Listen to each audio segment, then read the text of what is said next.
Bonjour à toutes et à tous, ravi de vous retrouver, c'est Riquet, très heureux d'être avec vous. On est lundi et lundi c'est presque le meilleur jour de la semaine puisqu'on sait qu'on a 5 jours de trading devant nous, donc c'est absolument génial, très content de vous retrouver, j'espère que le week-end fut bon. Et sans plus tarder, je vous propose tout simplement de s'attarder à notre marché crypto, pas mal de choses à vous montrer, à vous dire aujourd'hui, même si le marché est relativement plat, on a quelques informations intéressantes à prendre en compte et c'est ce qu'on va voir dans toute cette vidéo, donc je vous invite à bien regarder l'ensemble de la vidéo. On va faire un point pour démarrer cette émission par tout simplement un comparatif, après avoir vu la heatmap, un comparatif entre le S&P 500, l'indice cash et le Bitcoin, voir un petit peu si c'est corrélé ou pas tant que ça finalement par rapport à ce qu'on entend. Je vois il y a beaucoup de personnes qui utilisent tout un tas de graphiques qui viennent comparer.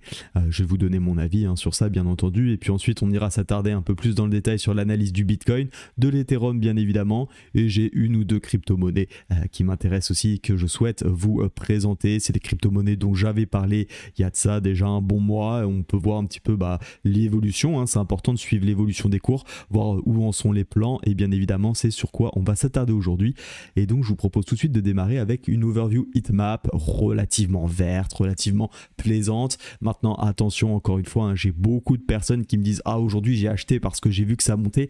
Malheureusement on n'achète pas des couleurs, on achète bien des niveaux d'intervention sur les crypto-monnaies, sur n'importe quoi d'ailleurs, sur l'investissement. On n'achète pas parce que c'est plus vert foncé que la veille, parce que c'est moins rouge, parce que ceci, parce que cela. Non, nous on achète des prix, on achète des niveaux techniques. Tu peux très bien avoir fait plus 18% et ça a aucun sens parce que tu as fait moins 90% la semaine passée. Bref, attention à ne pas te faire piéger par les couleurs.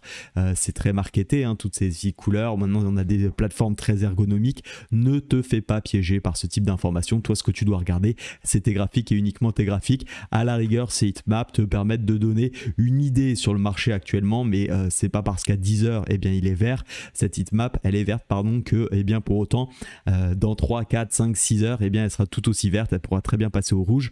Bref, de toute façon on est le lundi il faut être très prudent, c'est comme sur la session de scalping, je reste très prudent le lundi, faut voir un petit peu quelle est la dynamique qu'on a en cette début de semaine et surtout vérifier les news économiques, ça j'en parlerai dans l'émission de scalping. Donc voilà un petit peu pour la heatmap, plutôt un marché qui ouvre dans le vert, donc ça reste intéressant. Maintenant allons voir tout simplement le comparatif S&P 500, indice cash et Bitcoin.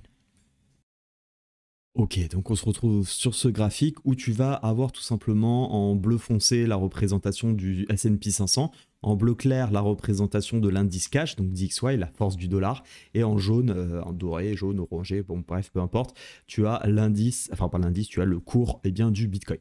Moi ce qui m'intéressait ici, c'était tout simplement de voir un petit peu les corrélations qu'on peut avoir entre ces différents indices, parce que j'entends un peu tout et n'importe quoi. Oui, le Bitcoin est corrélé ou décorrélé de tel indicateur, de tel indice, et certains prennent presque les décisions en fonction de ça. C'est pas forcément mauvais, bien évidemment, de comparer, ça reste toujours très intéressant de voir si le Bitcoin est corrélé ou décorrélé de l'indice cash, mais en fait il va y avoir des périodes où il va l'être beaucoup et des périodes où il va l'être beaucoup moins, donc très compliqué de pouvoir prendre ces décisions à partir de là. On va regarder un petit peu ensemble ce qu'il en est, et tout simplement ce qu'il faut trader encore une fois c'est le prix, on va trader le prix, on trade un graphique, ce qu'on trade c'est un prix, on ne trade pas le prix du Bitcoin par rapport à l'indice cash, on ne trade pas le Bitcoin par rapport au S&P 500. Ok, ça peut nous donner des confirmations, des validations, pourquoi pas, je suis prêt à l'entendre, mais n'oubliez pas que votre décision doit être faite sur le prix et uniquement le prix de l'actif que vous tradez, donc actuellement, puisqu'on est sur les crypto-monnaies, du Bitcoin. Donc qu'est-ce qu'on peut observer? On peut observer, si je le mets ici, actuellement, qu'est-ce qu'il en est? Effectivement, on a un dollar qui corrige. Ça, je pense que tout le monde l'a plus ou moins remarqué. Si vous suivez également mes émissions Forex, on en a parlé. On a à l'inverse un S&P 500 qui lui effectue un joli rebond et de la crypto-monnaie qui continue, là je suis en weekly, juste pour info, à descendre depuis le mois d'août. Donc on voit finalement que c'est pas tant corrélé que ça, parce que souvent j'entends oui le Bitcoin est corrélé au S&P 500. Ici on a bien une montée, et si je me mets ici, on a clairement une baisse sur la S&P 500, donc j'ai presque le Bitcoin, pardon, donc j'ai presque envie de vous dire que finalement le Bitcoin est corrélé tout simplement à l'indice cash, beaucoup plus qu'au S&P 500. Bien évidemment, il faut pas s'attarder sur un simple mouvement de prix, il est plus intéressant de regarder dans sa globalité. Donc je vais d'abord regarder tout simplement la corrélation ou la décorrélation entre l'indice cash et le Bitcoin. Alors c'est vrai que c'est assez intéressant et c'est vrai que de manière générale, ces deux indices, on va dire que c'est des indices, l'indice Bitcoin et l'indice cash, sont plutôt décorrélés. Malgré tout, on a quelques périodes sur lesquelles eh bien, les mouvements de prix sont relativement les mêmes. Tu vois bien qu'ici l'indice cash baisse, ça n'a pas empêché le Bitcoin de baisser. Par la suite, on a vu que l'indice cash s'est retourné. Légèrement plus tard, le Bitcoin lui aussi s'est retourné. D'accord? Ici, on a eu plutôt une hausse. Ici, on a plutôt une hausse également. Donc, de là à dire que je ne sais pas quelle est la fantaisie que tout le monde a à dire que, eh bien, tout simplement, les crypto-monnaies sont complètement décorrélées du dollar. C'est-à-dire que quand le dollar monte, eh bien, les crypto-monnaies baissent et inversement. Faut dire qu'il y a des moments oui et d'autres moments non. Donc juste se baser sur cela, je trouve ça vraiment très très limite. Là effectivement, je suis tout à fait d'accord avec toi, on avait une décorrélation totale. Mais c'est pas juste le fait de dire que le dollar baisse donc le Bitcoin monte. Non, ça n'a rien à voir. C'est qu'il y a aussi des événements autour du Bitcoin, autour de la macroéconomie de manière générale, où effectivement peut-être qu'à cette période-là, eh bien tout simplement on avait un risk on beaucoup plus important. Donc on avait plus envie d'aller investir dans les marchés à risque. Le dollar se portant moins bien, eh bien avec des prévisions peut-être plus sereines, eh bien ça a permis effectivement de pousser les crypto-monnaies, peut-être le marché action également dans sa globalité à la hausse. Mais c'est pas que parce que eh bien l'indice dollar était baissier que le Bitcoin s'est mis à monter. Hein. C'est pas la simple raison. On le voit d'ailleurs. Hein. Ici, on a un marché qui se retourne légèrement, qui stagne. Ici, c'est vrai que c'est assez coléré. On voit que ça stagne. Ici, ça décide de partir à la hausse. On a une correction. Pour autant, ça continue de monter. On voit bien qu'on a eu un rebond haussier. Donc, dire que parce que eh bien l'indice cash est en train de baisser ici, que le Bitcoin va se retourner, je dis pas que c'est pas vrai, peut-être que le Bitcoin va se retourner. Encore une fois, moi je reste baissier parce que tout simplement, hein, il suffit de montrer ça comme ça, on voit bien que le Bitcoin est complètement baissier. Maintenant, je vais pas me mettre à acheter juste parce que le dollar est en train de baisser. On vient de voir des exemples où le dollar a baissé et le Bitcoin a baissé. On a vu des exemples où le dollar a monté et le Bitcoin est monté. Donc c'est pour moi pas tout à fait juste de le voir ainsi. En revanche, je trouve qu'avec le S&P 500, c'est un peu plus vrai. C'est vrai que tu vois, quand on a eu des pics sur le Bitcoin et quasiment sur le S&P, on a eu des corrections relativement similaires. On voit le creux ici, c'est reparti à la hausse. Ça met plus de temps concernant le Bitcoin, mais c'est vrai que là, creux, derrière ça repart à la hausse, ça repart à la hausse. Voilà, encore une fois, c'est pas à 100% scientifique et systématique. Tu vois bien ici qu'on a eu un temps de pause, là où le S&P 500 a augmenté, sur le Bitcoin, on a corrigé. On est parti plus haut, on a rebondi, ça s'est retourné. Et là, pour le coup, ça remonte, ici, ça remonte pas. Donc, attention à tout ce que vous entendez, je ne dis pas qu'on ne peut pas voir ou ne pas voir des corrélations ou des décorrélations, mais ne tradez pas juste avec ces informations. J'attire vraiment votre attention parce qu'on va vous montrer de plus en plus de graphiques pour essayer de vous faire prendre des positions, des pseudo-traders qui prennent tout et n'importe quoi comme indicateur, qui vont vous faire croire que c'est un petit peu technique, c'est un petit peu scientifique. Au bout d'un moment, c'est simple, tu trades le Bitcoin, tu regardes le Bitcoin. Tu peux aller comparer à prendre de l'information à côté, mais ce qui va t'intéresser, c'est le prix du Bitcoin. Est-ce qu'il y a des acheteurs sur le Bitcoin? Est-ce qu'il y a plus de vendeurs? Point barre. On ne va pas s'amuser à aller comparer le Bitcoin par rapport à 10 000 indicateurs qui ont parfois en fait n'ont juste rien à voir. Et il y a des phénomènes propres à certains marchés qui font que ça monte, ça descend et ça ne vient pas impacter les autres. Donc reste bien sur tes graphiques. C'est ce que je voulais te montrer ici. Tu as probablement vu ce fameux ruban multicolore là, qui fait une sorte de prolongation comme ça exponentielle du Bitcoin, où on t'a dit il faut acheter les zones bleues ou je sais plus, ou rouge. Et là, vu que c'est descendu légèrement en dessous, ils sont tous en train de te dire ouais, faut acheter.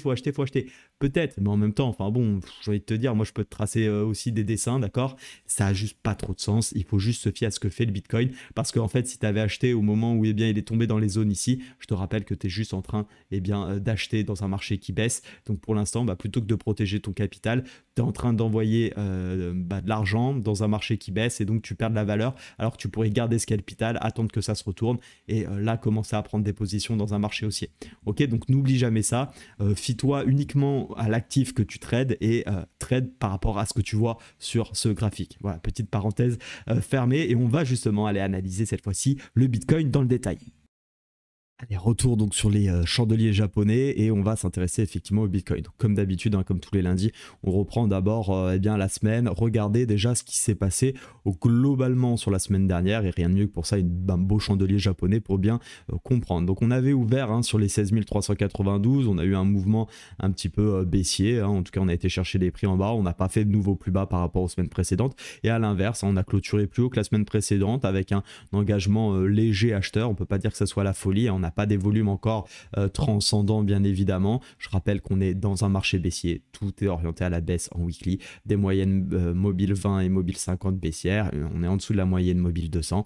Encore une fois, acheter ici c'est acheter n'importe où, alors peut-être que ça sera le bottom.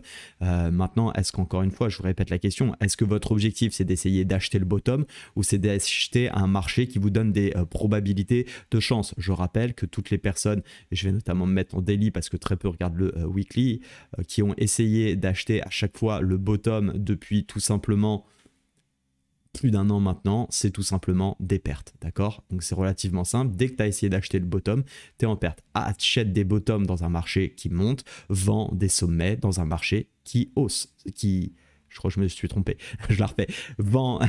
Achète des bottoms dans un marché qui hausse et vend des tops dans un marché qui baisse. C'est le plus simple pour essayer de faire un maximum de gains.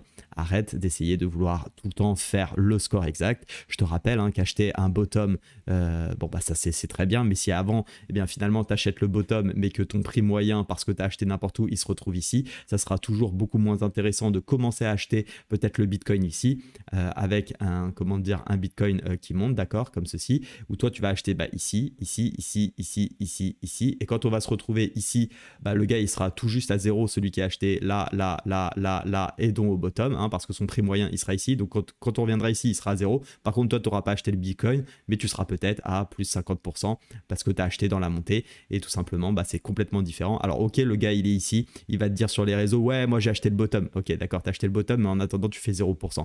Donc moi tu peux acheter tous les bottoms que tu veux, ça ne m'intéresse pas. Par contre moi je suis prêt à attendre les 22 000, les 25 000, les 30 000, les 35 000, etc. et acheter quand ça va monter et vendre tout simplement quand le marché me dira ciao, bonsoir. Ok, donc ça c'est très important les amis, l'oubliez jamais, on s'en fout de faire le meilleur coup, rangez votre ego c'est votre pire ennemi sur les marchés financiers encore une fois, donc soyez très très vigilants, ne vous faites pas influencer à chercher absolument le bottom, on s'en fout du bottom. Je crois que c'est Warren Buffett qui disait les marchés financiers, le trading dans sa globalité, c'est le temple des regrets. C'est tout à fait vrai. Vous ne vendrez jamais les tops de marché, vous n'achèterez pas à chaque fois les bottoms. Il y a un moment, notre objectif, c'est simple, c'est de prendre dans un mouvement comme ça, de là à là, grosso modo, et essayer d'extraire. Vous n'êtes pas la personne qui fait le marché, vous devez toujours, tout simplement, extraire quelques miettes de ce marché, d'accord? Vous, l'objectif, c'est de suivre la tendance et de prendre vraiment ce que vous pouvez. Après, si vous avez d'autres stratégies, libre à vous, je sais laquelle en tout cas fonctionne pour sûr de mon côté. Donc au niveau du Bitcoin, pour en revenir rapidement au weekly, donc on a vu tout simplement, on est toujours dans cette zone suite à cette grosse bougie rouge. Je pense qu'on va avoir une belle bougie de contrôle. Qu'est-ce que j'appelle une bougie de contrôle? Grosso modo, c'est une bougie qui va tout simplement encadrer le prix. Je pense qu'on peut très bien aller rechercher un de ces quatre, les 21 000 sans... voilà, peut-être d'ici une semaine, 2 semaines, 3 semaines, peut-être cette semaine, j'en sais rien. Ça me paraît un peu gourmand, mais peu importe. Après, on va pas se mentir, on va arriver sur les périodes de fête. Maintenant, le Bitcoin, quand il n'y a pas beaucoup de volume, les crypto-monnaies, ça peut aussi engendrer des faux mouvements. Donc, on peut très bien aussi avoir très peu de volume, faire remonter et à la rentrée repartir à la baisse. C'est des scénarios qui sont possibles. Bien évidemment, je reste baissier tant que j'ai rien de plus intéressant à me mettre sous la dent. Pour l'instant, c'est vraiment complètement baissier. Donc, moi, je garde mon biais baissier.